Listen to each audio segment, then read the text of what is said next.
तो उसके ऊपर करीबन मैं आपको ये बताऊं, हमने 8 से 9 नाम दिए थे पूरे, अगर मैं फतेहाबाद जिले की बात करूँ 8 से 9 नामों के अंदर 6 से 5-6 जो लोग हैं वो अब तक जो है एसपी मैम की तरफ से, इनकी टीम की तरफ से, जो है पुलिस की तरफ से उनको गिरफ्तार किया जा चुका है। तो कैसे जिसमें नशे पर लगाम लगी है? नशे पे लगाम लगी, जिसपे सबसे बड़ा मैं आपको बताऊं नाम जो पूजा था, जिसको अभी 31 ग्राम में इनको पकड़ा अभी परसों परले दिन 3 दिन पहले, उसको भी जो है गिरफ्तार करने का काम किया पुलिस ने। और उससे मैं आज आपको बताना चाहता हूँ कि पता नहीं मेरे पास कितने ही फ़ोन ऐसे लोगों के आए, क्योंकि सबको ये मामला पता था, आप लोगों के माध्यम से, मीडिया के माध्यम से बहुत सारे लोगों के फ़ोन आए कि जी आपने बहुत बड़ा ये काम कर दिया, ये जो है पूजा जो गिरफ्तार हुई है इससे जो है गुरु नानकपुरा मोहल्ले में थोड़ी सी शांति आई।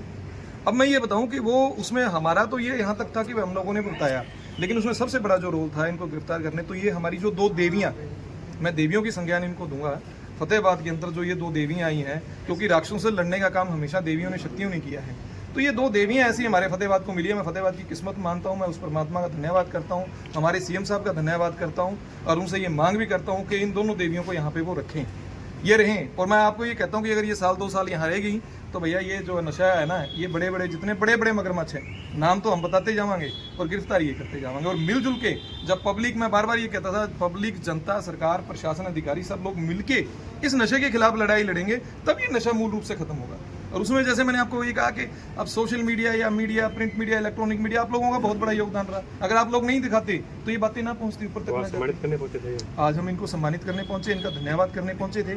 और पूरी आपने देखा हमारी रतिया से, फतेहाबाद से, अलग अलग गाँव से, सरपंच, जो हमारी टीम जो है वो सारी टीमें, भूना से, फतेहाबाद, भट्टू से, ये लोग जो है निरंतर काम कर रहे हैं। अब तक तो ये ब्लॉक की और जिला की कमेटियां हैं। अब हमारा जैसे आपने देखा था 26-27 गांव की हमने कमेटियां बना चुके हैं। अब हम वार्ड में भी हमने 2-3 वार्ड में बना ली है, उसके बाद वार्ड वाइज भी पूरे शहर में, हर शहर में कमेटी बनाएंगे।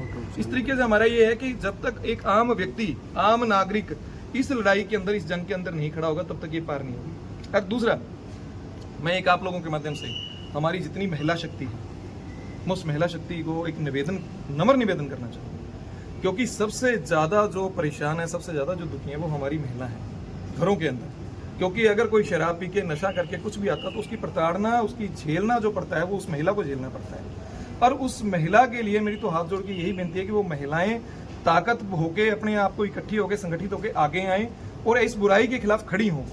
बहुत सारी ऐसी बहनें हैं जो मेरे को फ़ोन करती हैं, अगर मैं बात करूँ दिन में 100 फ़ोन आते हैं तो उसमें 80 फ़ोन मेरी बहनों के आते हैं, माताओं के आते हैं, जो ये कहती हैं कि हमारा बेटा नशा करता है, बेटा इसको बचा लो। तो उनको अब आगे आने की जरूरत है, वो आगे आएँ, वो खड़ें, वो लड़ें इसके खिलाफ। जब तक वो संगठित नहीं होंगी तब तक उनका शोषण इसी तरीके से होता है।